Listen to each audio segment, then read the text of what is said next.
नमस्कार साथियों, 25 जुलाई 2025 का करंट अफेयर आज हम लोग पढ़ेंगे इस वीडियो में। साथियों, 365 दिन आपको इस चैनल पर करंट अफेयर मिलेगा। किसी भी दिन रेस्ट नहीं है, रेस्ट डे नहीं है। घटनाक्रम डेली होता है साथियों, करंट अफेयर डेली बनता है हमारे देश में। देश विदेश से नियुक्ति, पुरस्कार, चर्चित स्थल, स्थान, इन सभी से डेली करंट अफेयर बनता है। तो आपको डेली करंट अफेयर मिलेगा साथियों, शाम 7 बजे से 8 बजे के बीच में डेली जैसे करंट अफेयर मिलता है ऐसे ही अनवरत रूप से मिलता रहेगा। आइए आज का क्लास शुरू करते हैं। पहला करंट अफेयर पूछा गया है, पृथ्वी के चुंबकीय ढाल का अध्ययन करने के लिए ट्रेसर्स मिशन लॉन्च किया। ट्रेसर्स मिशन अभी हाल ही में किसने लॉन्च किया है? उत्तर हो जाएगा ए, नासा। नासा ने साथियों अभी हाल ही में पृथ्वी के चुंबकीय ढाल का स्टडी करने के लिए, अध्ययन करने के लिए ट्रेसर्स मिशन लॉन्च किया है। ट्रेसर्स मिशन का संबंध किससे? नासा से है। आइए देखते हैं नासा का स्टैटिक जीके। नासा नासा साथियों यूएसए की सरकारी यानी सार्वजनिक स्पेस एजेंसी है। इसका गठन हुआ था जुलाई के महीने में, 29 जुलाई 1958 ईस्वी को। इसका हेडक्वार्टर कहां पर है? वाशिंगटन डीसी में है। वाशिंगटन डीसी में इसका हेडक्वार्टर, मुख्यालय है। नासा का फुल फॉर्म पूछ देता है परीक्षा में। नेशनल, एन से हो जाएगा नेशनल एरोनॉटिक्स स्पेस एडमिनिस्ट्रेशन,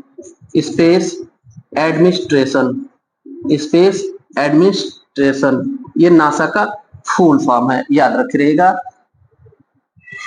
दूसरा करंट अफेयर पूछा गया है, स्किल इंडिया मिशन युवाओं का कौशल विकास करने के लिए किस वर्ष शुरू हुआ था? स्किल इंडिया मिशन की शुरुआत हुई थी साथियों इसी महीने में, 2015 में। 2015 पूरा डेट अगर देखें तो 15 जुलाई 2015 को स्किल इंडिया मिशन हमारे देश में शुरू हुआ था, जिसका उद्देश्य था युवाओं को कौशल विकसित करना, युवाओं को आत्मनिर्भर बनाना, युवाओं का स्किल डेवलपमेंट करना, ताकि वह जो है व्यवसाय उन्मुख शिक्षा प्राप्त कर सके, रोजगार उन्मुख शिक्षा प्राप्त कर सके।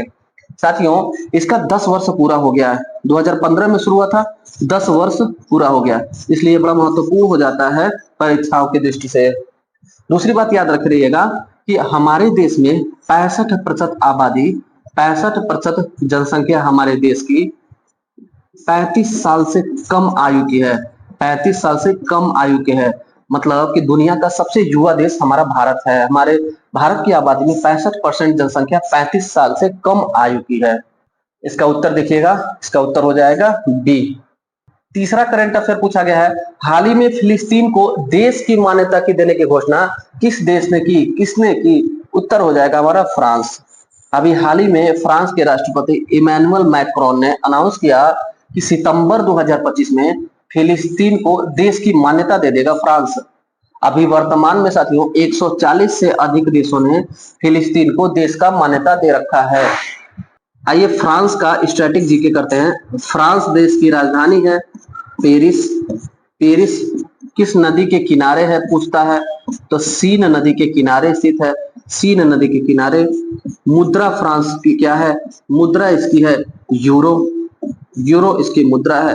राष्ट्रपति हैं, सामने तस्वीर है इमैनुअल मैक्रोन। Emmanuel Macron. हमारे देश में संविधान में गणतंत्र व्यवस्था ये फ्रांस देश से ही लिया गया था साथियों। फ्रांस देश में क्रांति हुआ था 1789 ईस्वी में। 1789 में फ्रांसीसी क्रांति हुआ था। इसी फ्रांसीसी क्रांति में स्वतंत्रता, समानता और बंधुत्व का नारा दिया गया था। फ्रांसीसी दार्शनिक और विचारक ही थे साथियों रूसो, वॉल्टेयर और मॉन्टेस्क्यू। ये 3 विचारक थे, विद्वान थे, जिनके वजह से, जिनके विचारों से प्रभावित होकर के फ्रांस में क्रांति हुआ था। चौथा करंट अफेयर पूछा गया है, भारत ने पेट्रोल में 20% एथेनॉल मिश्रण का लक्ष्य समय से पूर्व 2025 में प्राप्त कर लिया। इसका लक्ष्य किस वर्ष तक निर्धारित किया गया था? उत्तर होगा साथियों 2030। डी हमारा उत्तर हो जाएगा। ध्यान दीजिएगा, हमारे देश में एक कार्यक्रम शुरू हुआ था 2003 में। इसका नाम है ईबीपी कार्यक्रम। ईबीपी कार्यक्रम कब शुरू हुआ था? 2003 में शुरू हुआ था। इसका फुल फॉर्म थोड़ा ध्यान दीजिएगा, ई से हो जाएगा एथेनॉल, एथेनॉल हिंदी में लिख रहे हैं एथेनॉल, और बी से होगा ब्लेंडिंग, एथेनॉल ब्लेंडिंग, ब्लेंडिंग, और पी से हो जाएगा प्रोग्राम। एथेनॉल ब्लेंडिंग प्रोग्राम हमारे देश में 2003 में शुरू हुआ। इसका उद्देश्य था पेट्रोल में एथेनॉल का मिश्रण करना, चरणबद्ध तरीके से एथेनॉल मिश्रण करना, किसमें? पेट्रोल में। क्यों किया जाएगा? मिलावट क्यों किया जा रहा है? साथियों, एथेनॉल मिलाने से पेट्रोल में कोई नुकसान नहीं होगा, हमको बेनिफिट ही होगा कई प्रकार से। पेट्रोल में एथेनॉल मिला देने से पेट्रोल जो कच्चा तेल हम लोग विदेशों से आयात करते हैं, कच्चा तेल जो विदेशों से आयात होता है उसकी निर्भरता थोड़ी सी कम होगी। दूसरा, एथेनॉल जो खेतों में उगाया जाता है, गन्ना से प्राप्त होता है एथेनॉल। एथेनॉल का उत्पादन अगर किसान कर रहा है तो उसको एक नया रोजगार मिलेगा। इस प्रकार से कृषि और ग्रामीण विकास को भी मजबूती मिलेगी एथेनॉल के उत्पादन से। इन सभी कारणों से यह कार्यक्रम साथियों बड़ा महत्वपूर्ण हो जाता है। इसका टारगेट रखा गया था कि 20% एथेनॉल मिश्रण 2030 तक पूरा किया जाएगा, लेकिन समय से पहले 2025 में ही 20% एथेनॉल मिश्रण का टारगेट हमारे देश ने सफलतापूर्वक प्राप्त कर लिया। याद रखिएगा। पांचवा करंट अफेयर पूछा गया है, भारतीय रिजर्व बैंक के रिपोर्ट के अनुसार मई 2025 में एफडीआई प्रवाह कितने प्रतिशत कम रहा? एफडीआई प्रवाह साथियों इस वर्ष पिछले वर्ष की तुलना में 98% कम रहा है। 98% एफडीआई कम हो गया है हमारे देश में। देखिएगा इसका डिटेल। एफडीआई फुल फॉर्म क्या होता है? एफडीआई का फुल फॉर्म होता है फॉरेन डायरेक्ट इन्वेस्टमेंट। हिंदी इसका क्या होता है? हिंदी होता है प्रत्यक्ष विदेशी निवेश।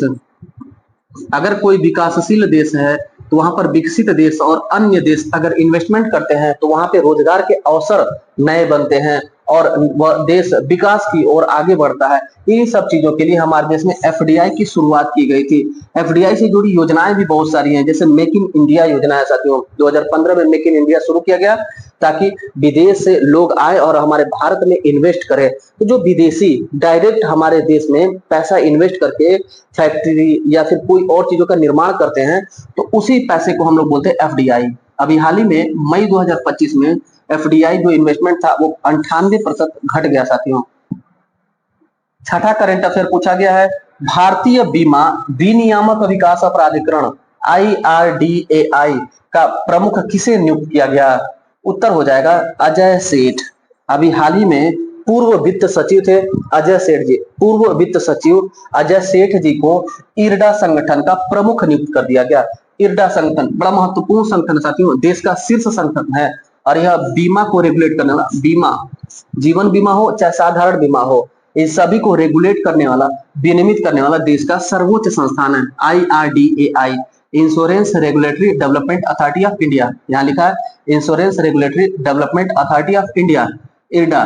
भारतीय बीमा विनियामक विकास प्राधिकरण बीमा को रेगुलेट करने वाली सर्वोच्च संस्थान है। इसके हेड अभी नियुक्त हुए अजय सेठ। ये पूर्व में क्या थे? पूर्व में वित्त सचिव थे साथियों, पूर्व में वित्त सचिव थे।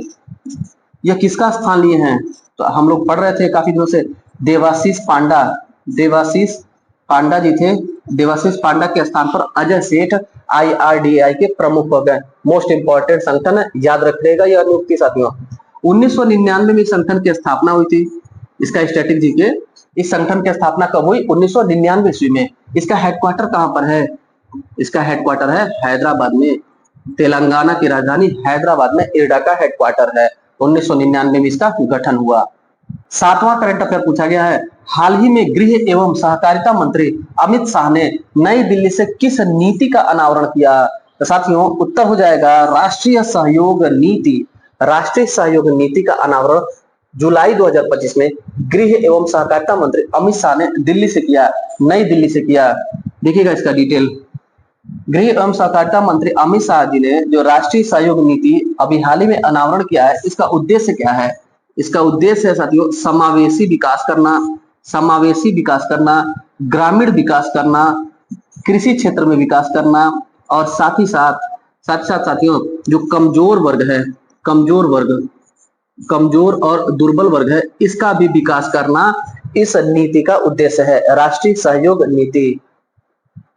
8वां करंट अफेयर पूछा गया है, पेशा और इंदिरा गांधी राष्ट्रीय जनजाति विश्वविद्यालय अमरकंटक, इसने मिल करके कहां पर पेशा उत्कृष्टता केंद्र की स्थापना की? पेशा उत्कृष्टता केंद्र की स्थापना हुई है अभी हाल ही में हमारे देश में, कहां पर? अमरकंटक में ही, अमरकंटक में, मध्य प्रदेश राज्य में अमरकंटक पड़ता है साथियों। यहीं पर दो संगठन ने मिल करके पेशा पर उत्कृष्टता केंद्र की स्थापना की। साथियों पेशा का फुल फॉर्म है panchayat extension scheduled area, panchayat extension scheduled area, panchayat extension scheduled area, scheduled area.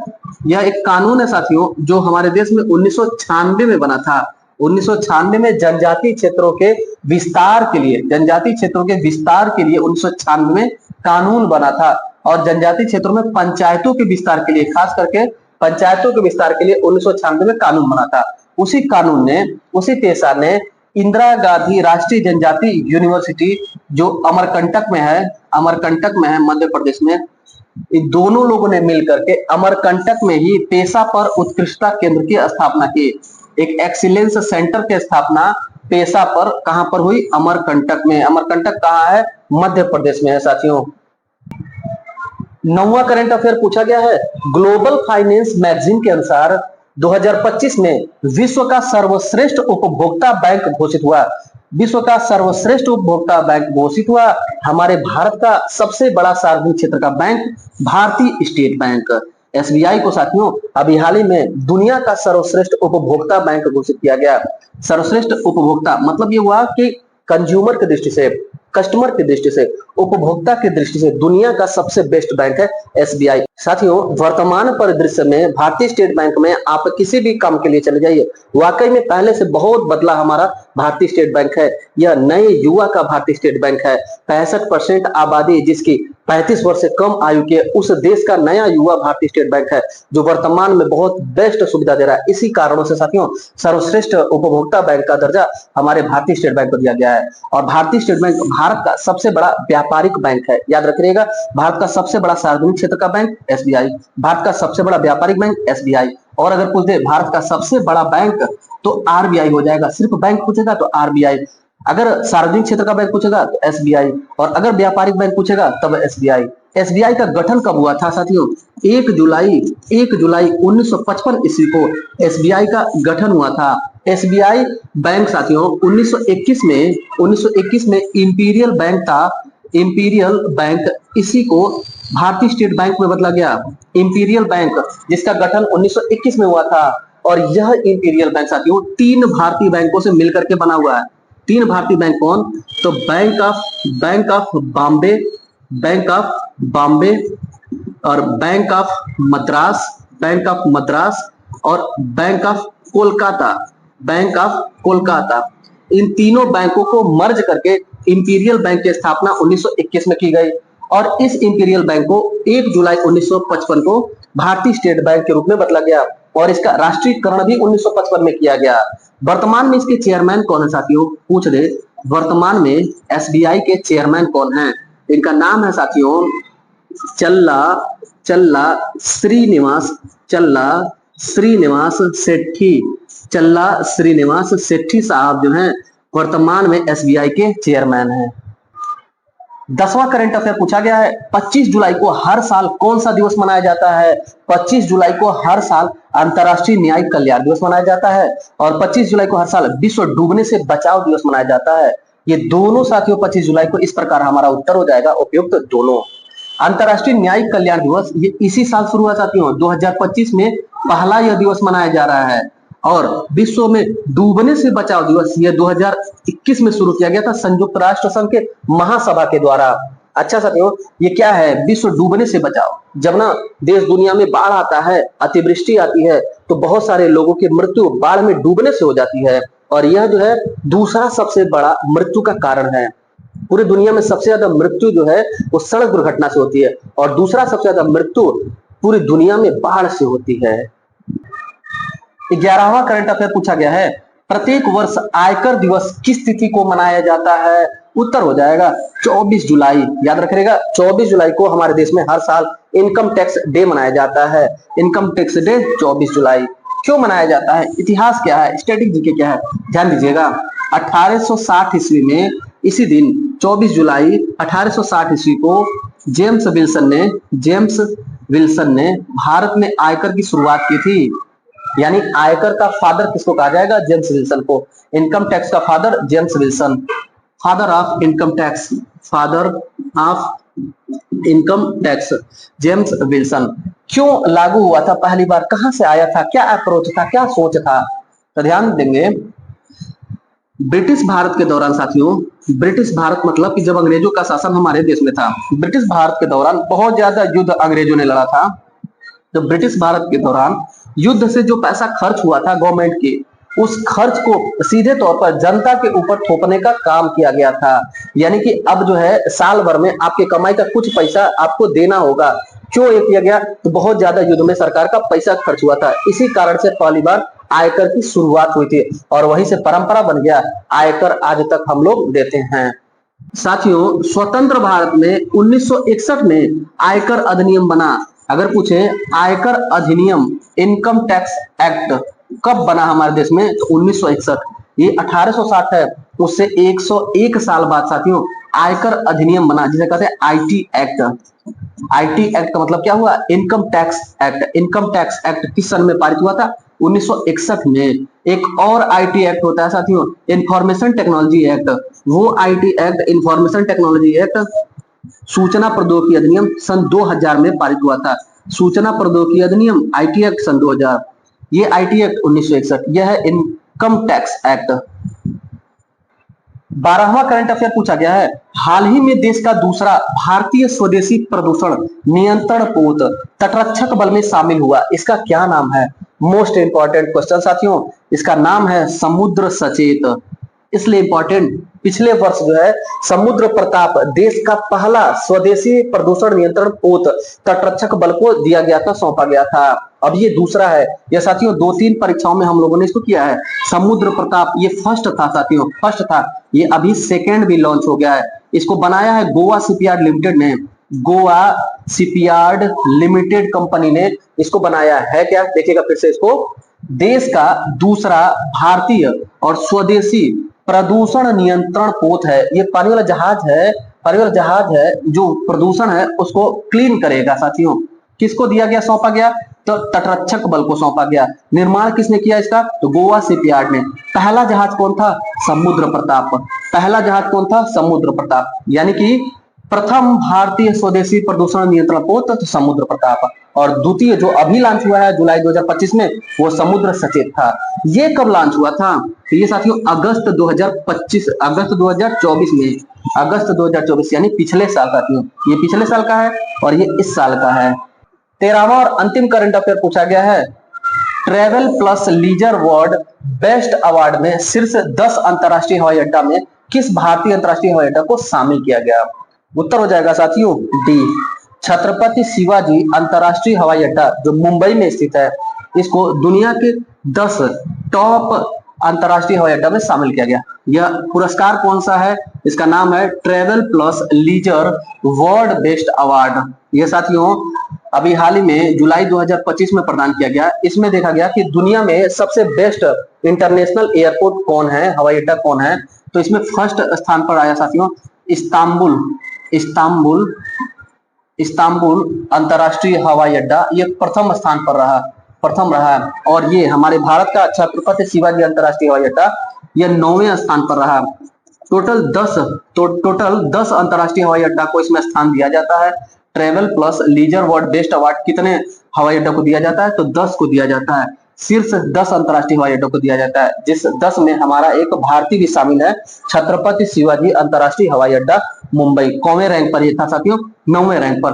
पहला अगर पूछेगा तो इस्तांबुल अंतरराष्ट्रीय हवाई अड्डा हो जाएगा। ये सामने आपको तस्वीर दिख रहा है साथियों, मुंबई का छत्रपति शिवाजी अंतरराष्ट्रीय एयरपोर्ट है, खूबसूरत एयरपोर्ट ये था साथियों आज का महत्वपूर्ण करंट अफेयर। ऐसे ही डेली करंट अफेयर लेकर के आपके सामने शाम 7 बजे से 8 बजे के बीच हम प्रस्तुत होंगे। साथियों ये करंट अफेयर हम लोग कोई भी वनडे का एग्जाम हो, खासकर उत्तर प्रदेश और बिहार का, जिसमें यूपी ट्रिपल एससी का एग्जाम हो, बीपीएससी का एग्जाम हो, यूपी पीएससी का, पीसीएस का एग्जाम, समीक्षा अधिकारी का एग्जाम, पेट का एग्जाम हो, जूनियर असिस्टेंट का एग्जाम, इन सभी के लिए करंट अफेयर हम लोग पढ़ते हैं। यही मेन हम लोग का फोकस रहता है। डेली जो भी घटनाक्रम होता है साथियों, उन सबको कवर करके कंप्लीट, एक भी महत्वपूर्ण प्रश्न को छोड़ा नहीं जाता है, चाहे वो 8 आए, चाहे 13 आए, चाहे 10 आए, सभी को लेकर के आपके सामने डेली 7 बजे से 8 बजे के बीच हम प्रस्तुत होते हैं। साथियों मिलते हैं अगले क्लास में, तब तक के लिए धन्यवाद।